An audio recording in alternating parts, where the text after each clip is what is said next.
Well, doctor, today, in order to treat it, we have to understand it. How much do we understand about cancer right now?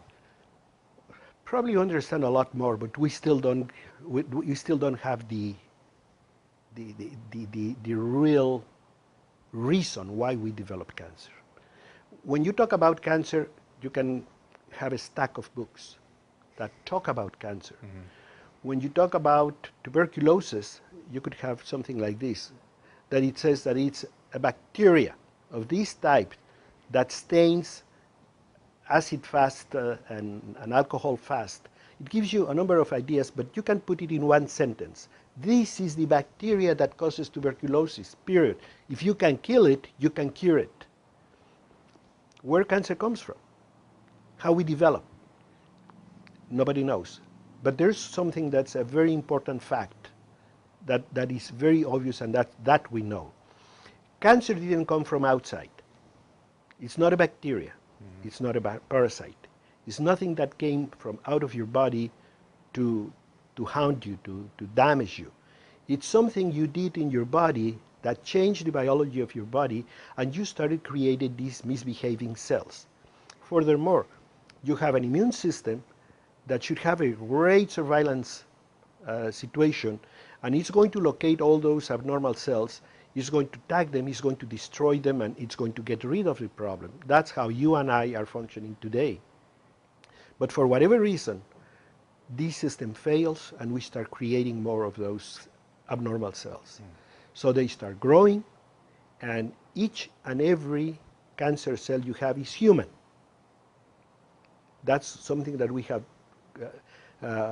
Oncology has lost completely perspective of the fact that they are human cells. So whatever you do to kill them will kill a human cell, will kill a human, period.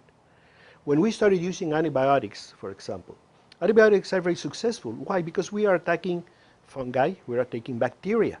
What are those? Those are vegetables.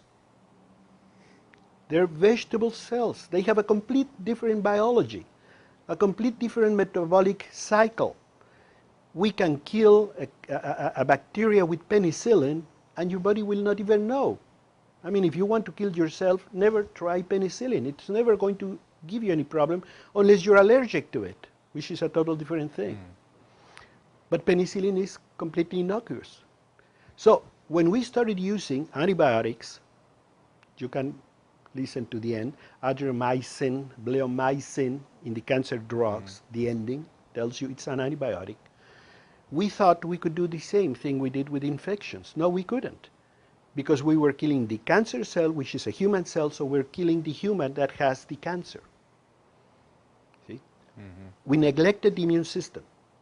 We never thought that the body has a way to fight it off. But for whatever reason, we are destroying it. One of those big reasons is nutrition, what we're doing with our food supply, what we're doing in our daily eating. We eat the wrong foods, huge amounts, not enough. And even if you try to eat right, agricultural methods do not provide the nutrition they should have, let alone that we tend to eat. If you make a list, you can make a list in your daily life, you're going to see that we now tend to eat the same thing all year round. You like mangoes, you can have mangoes year round, even if you live in Alaska. Okay? Why? Because the food supply is that way today. So we eat what we like. We don't eat what we should. We never think what we should eat, which happened in the first half of the 20th century. I mean, your mother would give you foods that she thought were important because the winter was approaching, or because spring was coming, or because the heat was around. So she would prepare something fresh, something different. No, we now have steak, breakfast, lunch, and dinner all year round in huge amounts. So we're doing a lot of things that has changed our biology, and we're only talking 50 years. We're not talking generations. So our genetic condition has not been able to adjust. I'm convinced that if we don't exterminate humankind very soon, at the rate we're going, that probably in 10, 12 more generations, we're going to be adjusted to have the type of foods, the calorie intake that we have, and we're going to function better than the way we will function today. But at the rate we're going, we can think that every American is going to be diabetic by 2050.